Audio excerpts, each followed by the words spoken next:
यूं तो हमारी जिंदगी में कभी ना कोई खौफनाक वाकया जरूर पेश आया होगा, ताहम कुछ वाकयात नाकाबिले यकीन होते हैं और चाहकर भी ज़हनो दिल से मिट नहीं पाते। ये वाकया जो आज हम आपको सुनाने जा रहे हैं, ये वाकया हमें सरफराज ने सुनाया जो लाहौर का रिहायशी है। सरफराज सैरो सियाहत का शौक रखता था और इसने अपने दोस्त वसीम के साथ कराची के मुकामात की सैर का प्रोग्राम बनाया था। दोनों दोस्तों को ऐसे मुकामात देखने का शौक था जो अपने अंदर तारीख रखते हों। और दोस्तों, आप तो जानते हैं कि कराची से आगे सिंध और बलूचिस्तान के लातदाद मुकाम अपने अंदर सदियों की तारीख छुपाए हुए हैं। दोनों दोस्त अपना कारोबार कामयाबी से चला रहे थे। रुपए पैसे की कोई कमी नहीं थी। बाय रोड सफर करते हुए दोनों मुकर्ररा दिन कराची पहुंच गए। कराची के आम मशहूर मुकामात तो वो पहले भी देख चुके थे। इस बार वो कराची के इर्द गिर्द के मुकामात देखने का इरादा रखते थे। लिहाजा छोटे छोटे मुकामात देखते हुए वो ठट्टा के करीब एक गांव में पहुंचे। वो काफी कदीमी गांव था। एक अजीब सा एहसास उसकी फिजाओं में था। कदीम तर्ज के अभी भी वहां घर थे। कुछ इमारतें खंडर की सूरत इख्तियार करने के बावजूद अपने अंदर सदियों की तारीख सुनाती दिखाई दे रही थीं। उनको इस गांव का माहौल काफी दिलचस्प लगा और उन्होंने वहां रुकने का इरादा कर लिया। गांव के सरबराह, जिसका नाम फजलुद्दीन था, उनका खुले दिल से खैर मकदम किया और अपनी हवेली में ही मेहमान बनाया। वहां के लोग उनको काफी मेहमान नवाज लगे। जब वो वहां पहुंचे तो सुबह का वक्त था। उन्होंने दोपहर में गांव घूमना शुरू किया। गांव का सरबराह उन्हें खुश इखलाकी से हर जगह की तारीख बताते घुमाता रहा। चलते चलते एक जगह वो रुक गया और कहा कि यहाँ से अब वापसी करेंगे।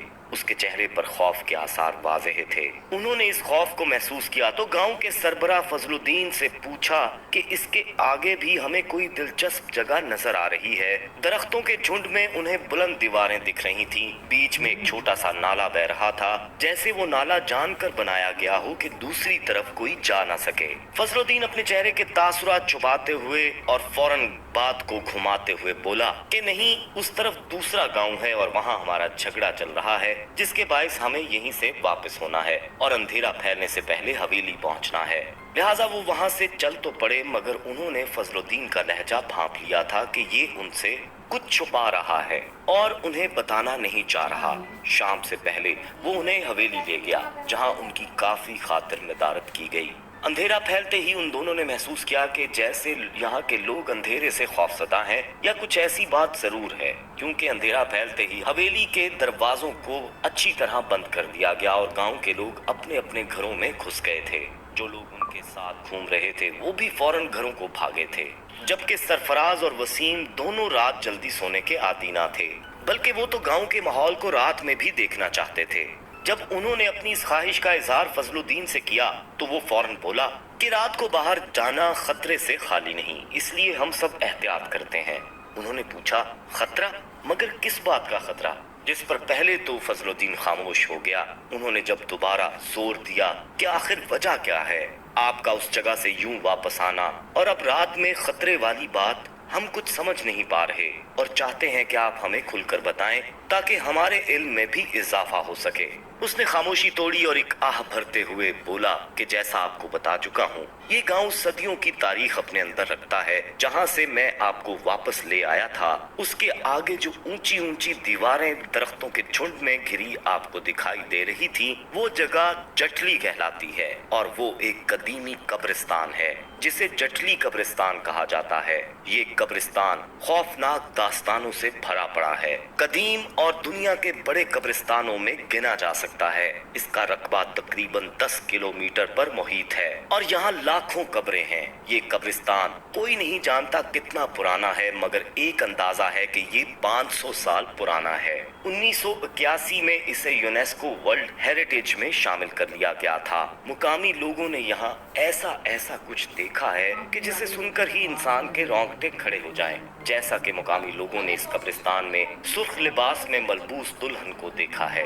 उसके मुतालिक कहा जाता है कि वो बहुत बुलंद आवाज में रोती है। आधी रात को उसके रोने की आवाज और बुलंद हो जाती है। कुछ लोगों ने ये भी कहानी सुनाई है कि उन्होंने एक कब्र से एक बच्चे को निकलते देखा है। ये बच्चा कब्र से उठता है और देखते ही देखते बूढ़ा आदमी बनकर नजरों से गायब हो जाता है। है। ये सब कुछ महज चंद सेकंड्स में रूनुमा हो जाता है और चांद की 14वीं में ऐसा होता है कि मुर्दे अपनी अपनी कब्रों से निकलकर बाहर खड़े हो जाते हैं और ऊंची ऊंची आवाज में अल्लाह अकबर का विर्द शुरू कर देते हैं।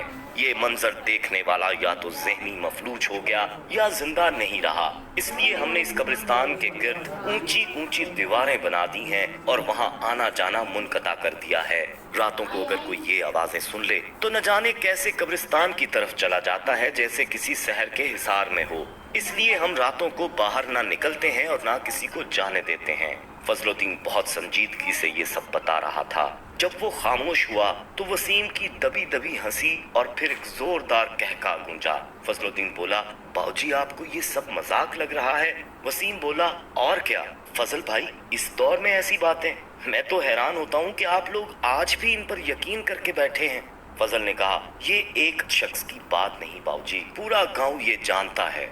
हत्ता के इर्द गिर्द के गांव भी इस कब्रिस्तान से दहशत ज़दा हैं। सरफराज ने वसीम को आंखें भी निकाली कि ऐसी कोई बात ना करे, मगर उसको कौन समझाता। उसने कहा कि हम वहाँ ये सब खुद देखना चाहते हैं। फजलुद्दीन ने कहा कि ऐसा करना सिर्फ हमाकत के सिवा कुछ नहीं होगा। उसने बहुत समझाया, मगर वसीम ने जैसे ठान ली थी। उसने कहा, अगली रात ही चांद की 14वीं तारीख है और वो कल रात वहाँ जाएंगे। फजलुद्दीन ने बहुत चाहा कि उसको इस हरकत से मना कर पाए, मगर अगली रात उसने गाड़ी निकाली और सरफराज के साथ उस तरफ चल पड़ा। सरफराज ने कहा भी कि छोड़ो यार, अगर ये सिर्फ कहानी भी थी या झूठ था तो हमें क्या, हम क्यों जा रहे हैं? वो बोला कि वो इन सबको वहाँ रात गुजार कर बताना चाहता है कि देखो ये सब बनी बनाई झूठी मन घड़त कहानियां हैं और कुछ भी नहीं। बहरहाल मुख्तसरन ये कि वो दोनों नाला पार करके कब्रिस्तान के गेट तक पहुंच गए, जिसे जंजीरों के साथ बड़े से ताले से बंद किया गया था। रात के 8 बजे का वक्त था। दोनों ने सलाखोंदार गेट के बाहर ही कैंप लगाया और आग जलाकर बैठ गए। हंसी मजाक करके वहां फैले हौलनाक सन्नाटे को नजरअंदाज करके वक्त गुजारने लगे। 12 बजने वाले थे और जैसे ही दोस्तों 12 का वक्त हुआ, शोर शुरू हुआ। वसीम भाग कर गेट के पास आया और सरफराज को भी बोला कि फौरन आए। सरफराज भी डरता गेट पर पहुंच गया। अंदर का मंजर किसी भी नॉर्मल शख्स की हरकत कल्ब रोकने को काफी था। कब्रें फट रही थीं और अल्लाह अकबर की सदाओं से पूरे इलाके का सन्नाटा गूंज रहा था। मुर्दे कफन समेत अपनी अपनी कब्र से बाहर निकल आए थे। वो दोनों आंखें फाड़े ये सब देख रहे थे। वसीम ने पहले से ही मोबाइल कैमरा ऑन कर रखा था, मगर ज्यादा देर वो दोनों ये सब ना देख पाए और दोनों बेहोश होकर जमीन पर गिर गए।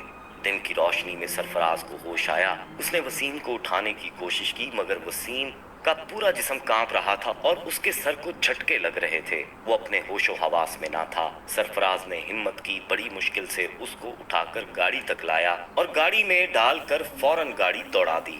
कराची में सीधा वो एक अस्पताल पहुंचा। वसीम की वहां ट्रीटमेंट की गई, मगर साथियों वसीम अपना जहनी तवाज़ुन खो चुका था। दोनों लाहौर वापस तो आ गए, मगर सरफराज भी बहुत अरसे तक बीमार रहा। आधी आधी रात को उठकर चीखने लगता। फिर उसने नमाज की पाबंदी शुरू की, खुदा से मदद और रहम मांगा। वसीम तो ठीक ना हो सका, मगर सरफराज किसी तरह अपने उस खौफ से बाहर निकल आया। दोस्तों, हम नहीं जानते कि सरफराज कितना सच और कितना झूठ सुना रहा था, मगर सुनाते हुए उसकी हालत उसकी सच्चाई की गवाही देती हमें महसूस हो रही थी। आप इस बारे में क्या कहेंगे दोस्तों? कमेंट में हमें लाजमी बताइएगा। उम्मीद करते हैं कि वीडियो पसंद आई होगी। अगर पसंद आई